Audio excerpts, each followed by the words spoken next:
الله أكبر الله أكبر الله أكبر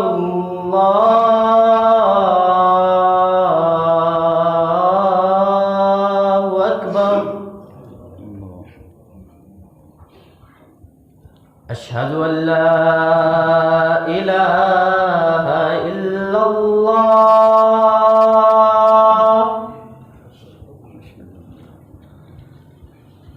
أشهد أن لا إله إلا الله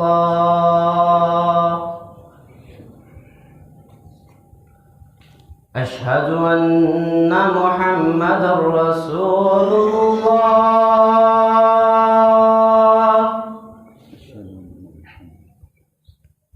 أشهد أن محمدا رسول الله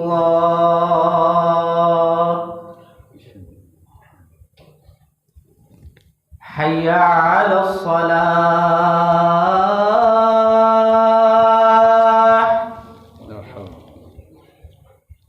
حي على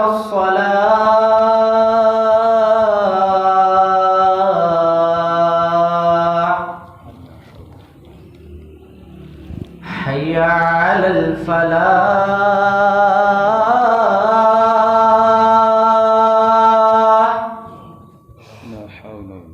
حي على الفلاح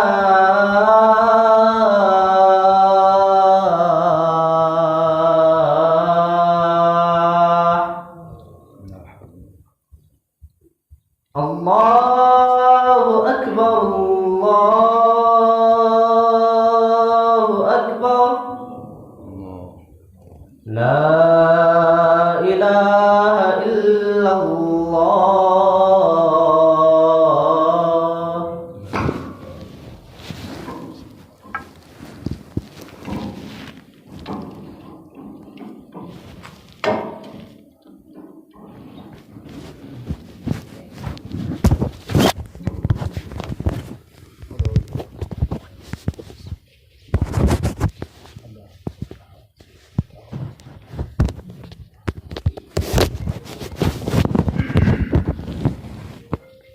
السلام عليكم ورحمة الله.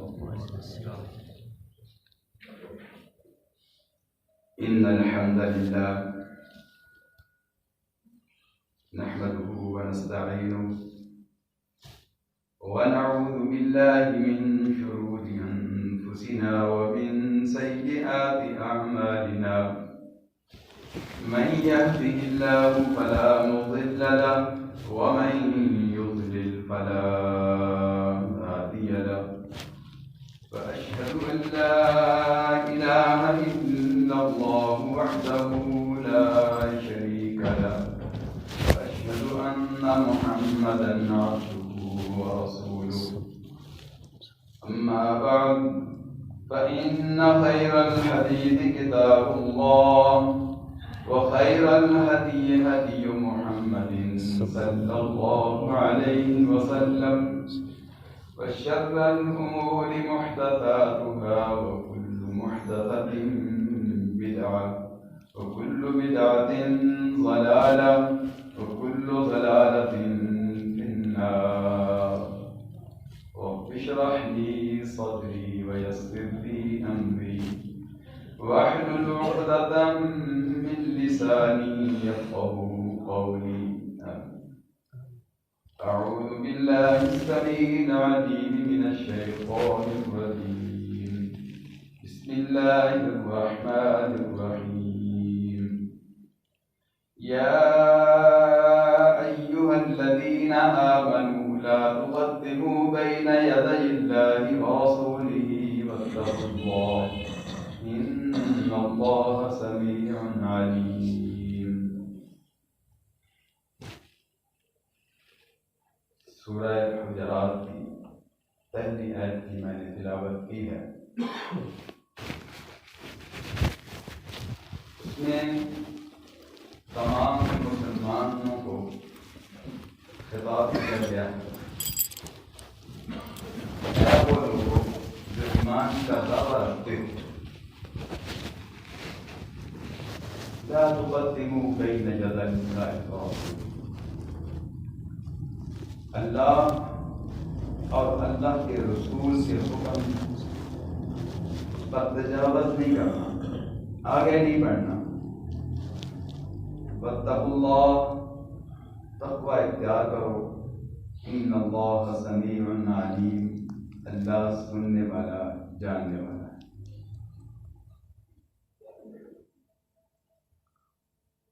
انسانیت کی ہدایت کے لیے سب سے بلند تر طبقہ جو اللہ نے مبعوث فرمایا وہ انبیاء کرام کی جماعت ہے.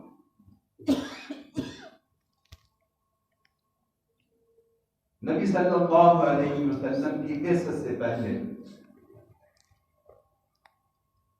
جتنے بھی انبیاء کرام آئے ان کی زندگی کے احوال ختم ہو چکے تھے.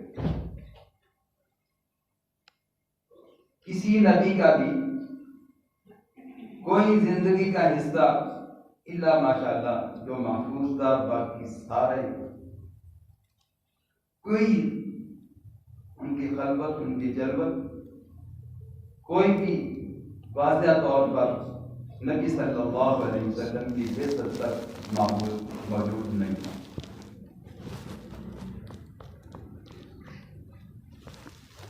1,24,000 پیغمبر جن میں جد الانبیاء حضرت ابراہیم خلیل اللہ کا لقب پانے والے، ان کی زندگی بھی محفوظ نہیں تھی. حالانکہ عرب معاشرے کے اندر یہ چیز موجود تھی کہ ہم ملت ابراہیم پر موجود ہیں. اب حضرت ابراہیم علیہ السلام جنہوں نے بتوں کو توڑا اور ان کے خلاف آواز اٹھائی، اپنے باپ اور پورے معاشرے سے ٹکر لی، وہی باپ جب حضرت ابراہیم علیہ السلام اپنے باپ کے سامنے بتوں کے خلاف بات کرتے تو وہ یہ کہتے کہ لَأَرْجُمَنَّكَ وَاهْجُرْنِي مَلِيًّا، اے ابراہیم میں تیریاں ہڈیاں توڑ دوں گا یا میرے گھر سے نکل. اگر تو اپنے آپ کو سلامت رکھنا چاہتا ہے تو میرے گھر سے چلا جا. اب وہی ابراہیم علیہ السلام جنہوں نے وہ بیت اللہ شریف بنوایا، اسی بیت اللہ کے اندر 360 بت رکھے ہوئے. اب وہ معاشرہ جس کے اندر نبی صلی اللہ علیہ وسلم نے پرورش پائی، 40 سالہ زندگی گزاری، اس معاشرے سے وہ نفرت کرتے تھے. اور یہی وجہ تھی کہ جب وہ اس مکے کی حالات کو دیکھتے تو پھر وہ توشہ لے کر غار حرا میں چلے جاتے، کئی دن کئی راتیں وہاں گزارتے. اور ان میں کچھ ایسے افراد بھی تھے جو سلیم الفطرت تھے. ان میں زید بن عامر بن نفیل، ورقہ بن نوفل، یہ بھی فطری طور پر ان بتوں کے خلاف. زید بن عامر بن نفیل کے متعلق تو آتا ہے کہ وہ بیت اللہ شریف کے سامنے سجدہ ریز ہو جاتے اور اللہ سے کہتے کہ اللہ میں تیری عبادت کرنا چاہتا ہوں لیکن مجھے معلوم نہیں کہ وہ طریقہ کیا ہے، کس طرح میں تیرا قرب حاصل کرنا چاہتا ہوں، کس طرح کروں عبادت. تو پھر نبی صلی اللہ علیہ وسلم نے حضرت محمد رسول اللہ صلی اللہ علیہ وسلم کو نبوت سے سرفراز کیا. اب سب سے پہلی بات تو یہ تھی کہ جب نبی صلی اللہ علیہ وسلم کو اللہ نے نبوت سے سرفراز کیا تو ساری مخلوق کو مخاطب کر کے کہا کہ قل ان کنتم تحبون اللہ فاتبعونی یحببکم اللہ، کہ کہ محمد صلی اللہ علیہ وسلم اس میری مخلوق کو، اپنی امت کو بتا دو کہ اگر تم اللہ کے ساتھ محبت رکھنا چاہتے ہو تو میری اتباع کرو، میری تابع داری کرو۔ اگر تم نے میری اتباع نہ کی، میری تابع داری نہ کی تو اللہ کا قرب حاصل نہیں ہو سکتا۔ ایک معیار قائم کر دیا، اور اسی ضمن میں یہ آیت بھی اتری کہ جو میرا نبی ما آتاکم الرسول فخذوه وما نهاکم عنہ فانتہوا، جو میرا نبی کہے وہ کر لو، جس سے روکن اس سے رک جاؤ۔ معیار قائم کر دیا۔ اب اندازہ کریں اس حکم کے بعد پھر نبی صلی اللہ علیہ وسلم کو بھی ایک پیغام دیا کہ یا ایھا المزمل قم اللیل الا قلیلا۔ نبی صلی اللہ علیہ وسلم ایک دن چادر اوڑھ کر لیٹ رہے تھے تو جبرائیل علیہ السلام تشریف لے آئے، کہا ہے محمد صلی اللہ علیہ وسلم اب چادر اوڑھنے کے لیے نہیں، یہ غفلت کی نیند نہیں، اٹھو کچھ قیام کرو۔ کتنا قیام کرنا ہے؟ نصفہ، آدھی رات تک، یا آدھی سے تھوڑا سا کم کر لو یا تھوڑا سا زیادہ کر لو، باقی اپنی نیند پوری کر لو۔ اب یہاں پر ایک بات میں واضح کر دینا چاہوں کہ اللہ نے محمد رسول اللہ صلی اللہ علیہ وسلم کو حکم کے ذریعے یہ پیغام دیا کہ ساری رات نہیں جاگنا، تو ساری رات سونا بھی نہیں۔ تمہارے اندر ایک صلاحیت پیدا ہوگی جب آپ میرے سامنے قیام کریں گے، تو آپ اٹھیے، کچھ ریسٹ بھی کریں اور اس کے بعد قیام کریں۔ 1 سال تک نبی صلی اللہ علیہ وسلم اسی انداز سے وہ قیام بھی کرتے رہے اور عبادت بھی کرتے رہے۔ اب ایک میں حوالہ دینا چاہتا ہوں کہ کتابوں کے اندر کچھ لوگوں کے احوال لکھے ہیں جس میں ان کے متعلق عبادت کا شیڈول دیا گیا ہے۔ ایک امام، بڑے امام، بڑے معروف، اور ان کے عقیدت ہر دل کے اندر ہے، لیکن جو ان کے متعلق جھوٹ بولا گیا ہے، میں وثوق سے کہتا ہوں کہ 100% نہیں، 1000% یہ جھوٹ ہے ان کا۔ کیا کہ وہ عشاء کے وضو کے ساتھ 40 سال تک فجر کی نماز پڑھتے رہے۔ اب اندازہ کریں کہ بے تقاضۂ بشریت 40 سال تک ممکن ہے کہ عشاء کی نماز پڑھنے کے بعد وہی وضو کے ساتھ وہ فجر کی نماز بھی پڑھے، نہ ان کو پیشاب پخانے کی حاجت ہوئی، نہ ان کو نیند کی ضرورت محسوس ہوئی، نہ ان کو بیوی کی ضرورت محسوس ہوئی؟ کیسے ممکن ہے؟ پھر ان کے متعلق یہ بھی لکھا گیا کہ وہ 1000 رکعت نماز پڑھتے تھے۔ اب ایک رکعت اگر 2 منٹ کی بھی لگائی جائے تو 2000 منٹ لگے، تو ایک رات میں کتنے گھنٹے ہوتے ہیں؟ اس کے حساب سے دکھائیں کہ کتنی رکعت ایک انسان پڑھ سکتا ہے۔ جبکہ سورۃ مزمل کی آخری جو آیات تھی 1 سال کے بعد وہ آیتیں اتری کم و بیش کہ ان ربک یعلم انک تقوم ادنی من ثلثی اللیل، کہ تیرا رب جانتا ہے کہ تو نے کتنا قیام کیا ہے، کتنا تو سویا ہے، اور کس قدر تو نے ریسٹ کیا ہے، اللہ جانتا ہے۔ اور پھر 1 سال کے بعد حکم بدل دیا، کیا کہ لا تحصوها، تو یہ ساری زندگی نہیں کر سکتا۔ ان میں صحابہ کرام کا بھی ذکر آیا کہ نبی صلی اللہ علیہ وسلم کو دیکھ کر کچھ صحابہ کرام بھی وہ نبی صلی اللہ علیہ وسلم کو دیکھ کر اسی طرح قیام کرتے رہے۔ پھر کیا کہا کہ تو نے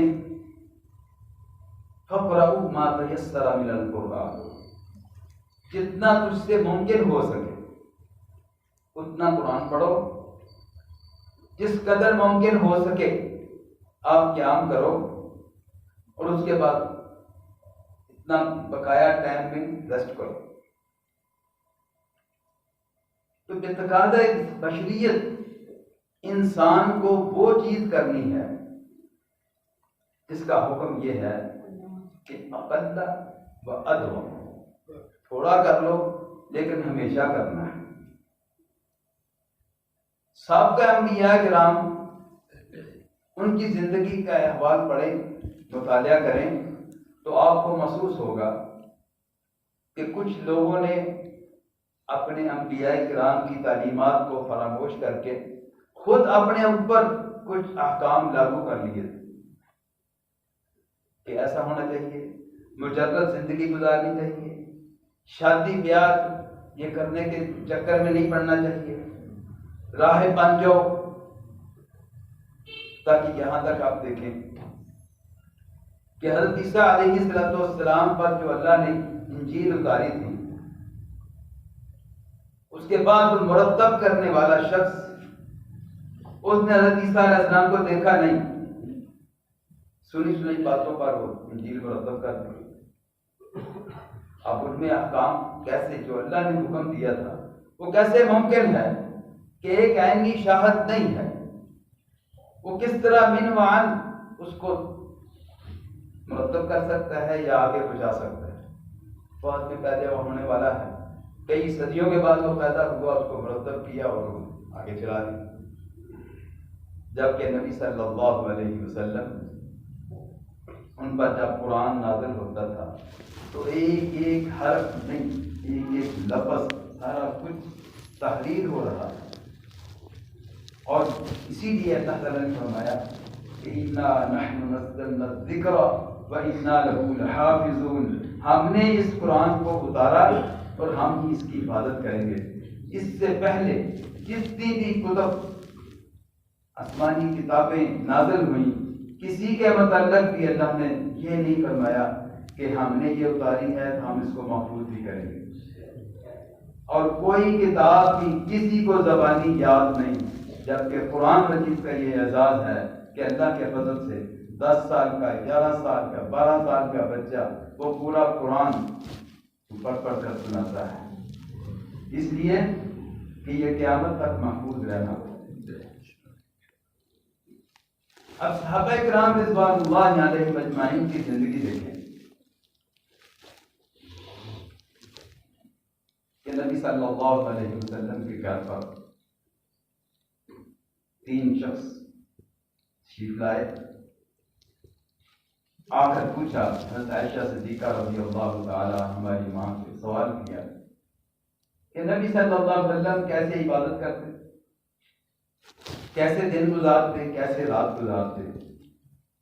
تو عائشہ صدیقہ رضی اللہ تعالیٰ عنہ نے سب کچھ بتا دیا۔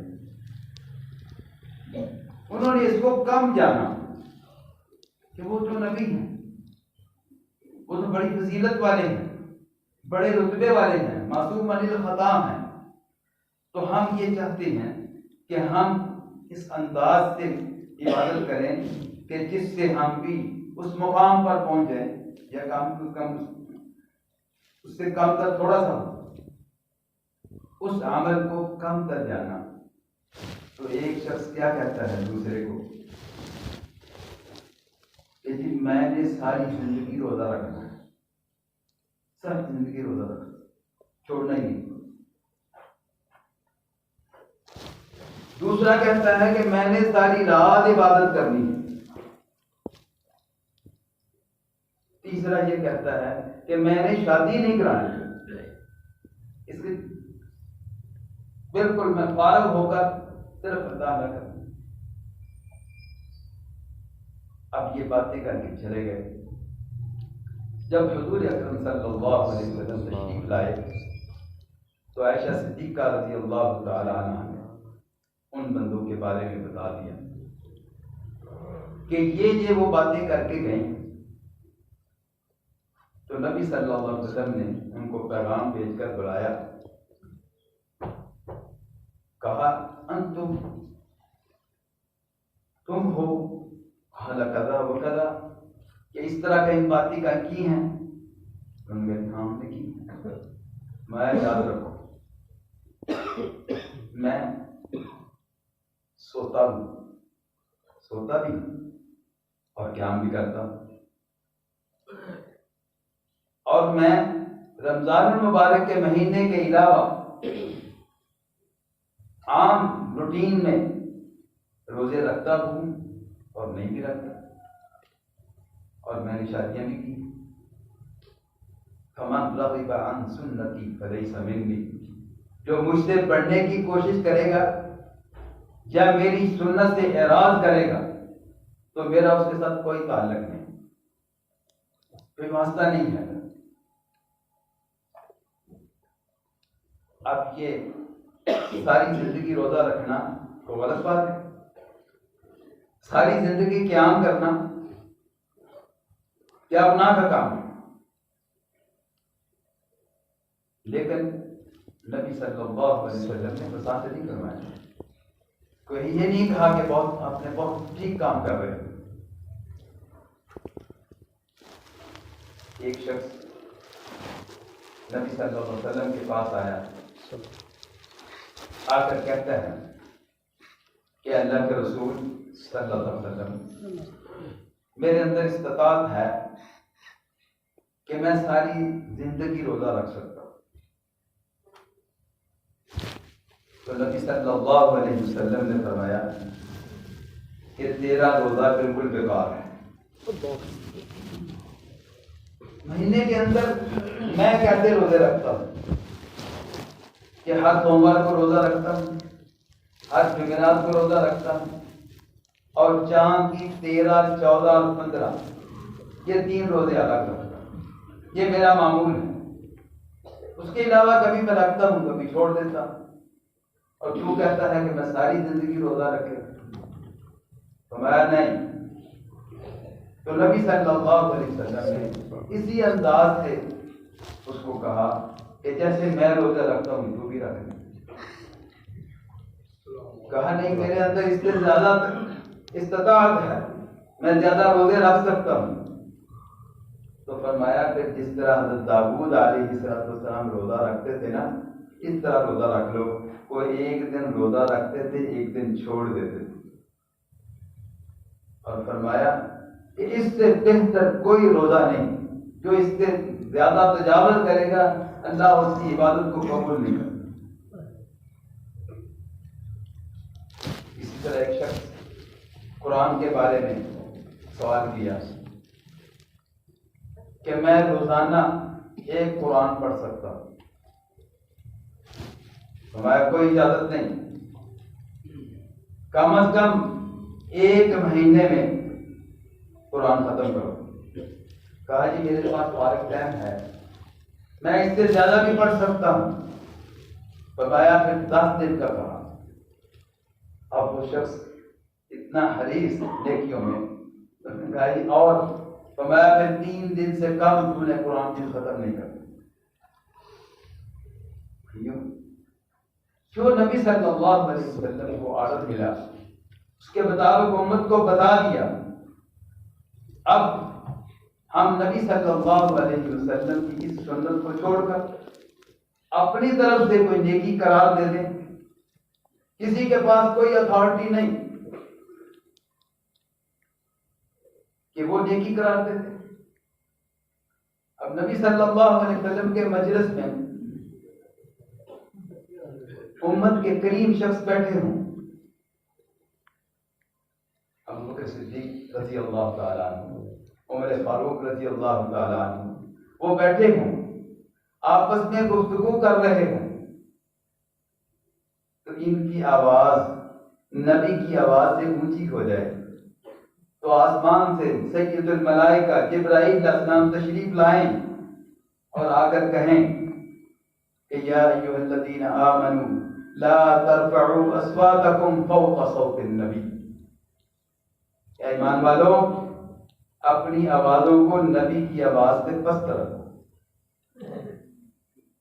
اب اتنی اجازت نہیں کہ نبی کی آواز سے اونچی آواز اللہ کو پسند نہیں آئی، تو ان لوگوں کو جو عشرہ مبشرہ ہیں، امت کے قریب شخص ہیں، ان کو وارننگ دے دی اور ہم امتی جو مرضی کرتے رہے. ہمیں آج کیا ملا ہے کہ اذا نودی للصلاۃ من یوم الجمعۃ فاسعوا الى ذکر اللہ وذروا البیع. اے ایمان والو جب جمعے کی اذان تم سن لو تو فوری مسجد میں آ جاؤ. تو امت کیا کرتی؟ وہ جمعہ بازار میں چلی جاتی. تو گھر والی نے کہا ہے کہ پیاز لے کے آؤ، قوم لے کے آؤ، فلاں چیز لے کے آؤ. وہ اللہ نے کہا ہے تم مسجد میں آؤ، آ کر میری عبادت کرو. تو ہم جمعہ بازار چلے جاتے جھڑک کر. آرڈر کیا ملا ہے کہ وذروا البیع، ہر قسم کے کاروباری مشاورت کو چھوڑ دو، دکانیں بند کر کے مسجد میں آؤ. ہم اندازہ کریں کہ اگر جمعے کے دن اذان سے پہلے مسجد میں آنے والا شخص کتنا اجر پائے گا، کتنا اجر پائے گا. جو اذان سے پہلے مسجد میں آ جائے تو میں سب سے پہلے آنے والا شخص اونٹ کی قربانی جتنا اجر پائے گا. دوسرے کو گائے کی قربانی کے مطابق، کسی کو بکرے کی قربانی کے مطابق. یہ ہم کام نہیں کرتے. جب اذان کا ٹائم کے علاوہ جب جماعت کا ٹائم ہو جاتا ہے پھر مسجد میں آتے ہیں اور اس کو جمعہ قرار دیتے ہیں.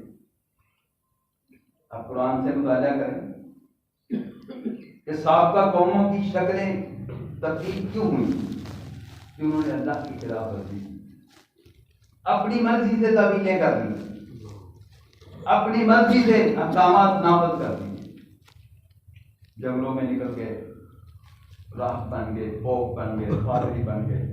اور یہی وجہ تھی امت محمدیہ کو صلی اللہ علیہ وسلم کو اللہ نے ایک دائرے کے اندر رکھا کہ اس دنیا سے بھرپور فائدہ اٹھاؤ، خود بھی نمازی بنو. کیا آرڈر ہے؟ قوا انفسکم واہلیکم نارا، اپنے آپ کو بھی آگ سے بچاؤ، اپنے گھر والوں کے بھی بچاؤ، ان کو آرڈر کرو.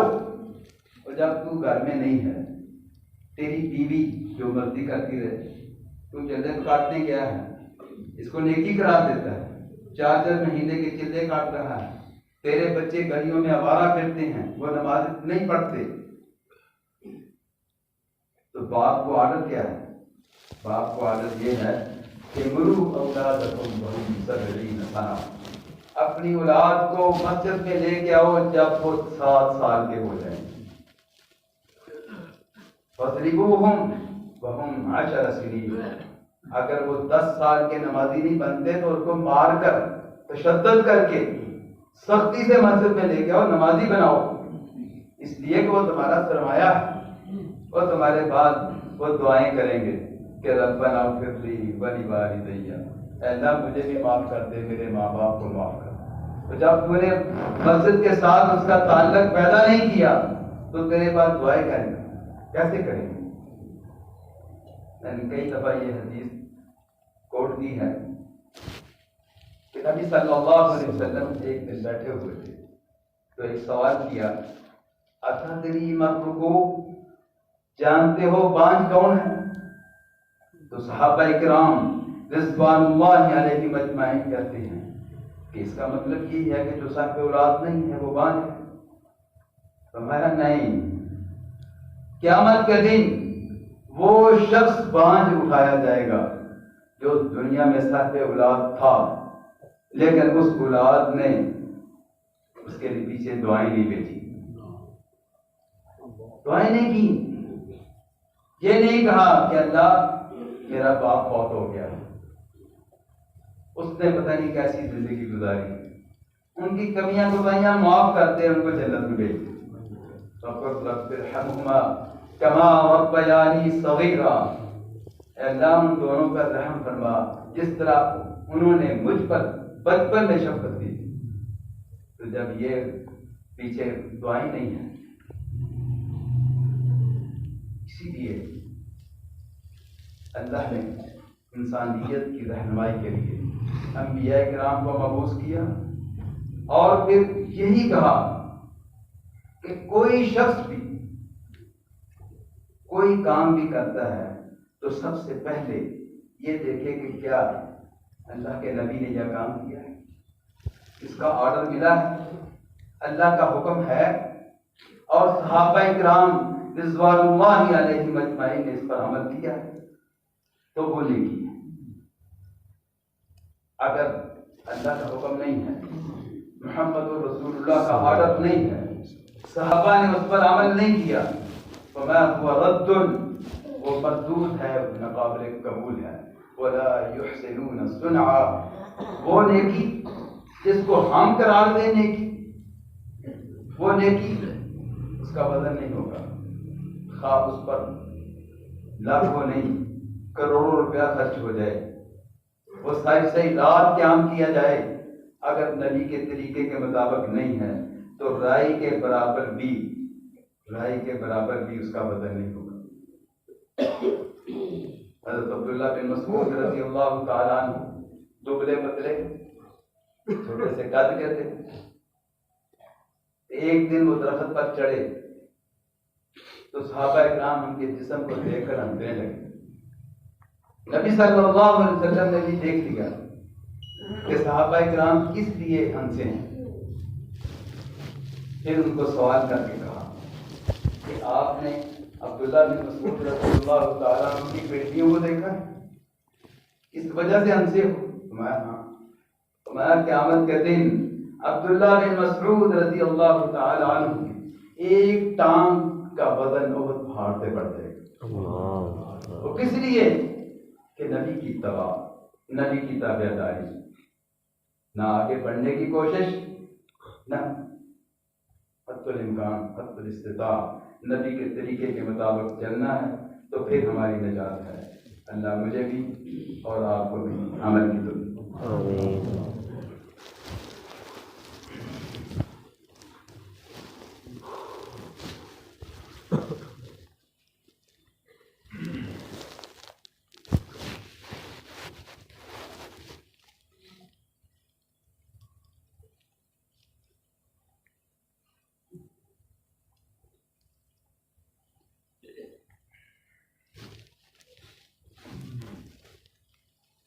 الله لا إله إلا هو المتوحد في الجلال بكمال الجمال تعظيما وتكريما وتشريفا، المتفرد بتصريف الأحوال على التفصيل والإجمال تقديرا وتدبيرا، المتعالي بعظمته ومجده الذي نزل الفرقان على عبده ليكون للعالمين نذيرا، وصدق رسوله الذي أرسله إلى جميع الثقلين الإنس والجن بشيرا ونذيرا، وداعيا إلى الله بإذنه وسراجا منيرا، وصلوات الله على أشرف الأنبياء والمرسلين على قائد الركب المحجلين.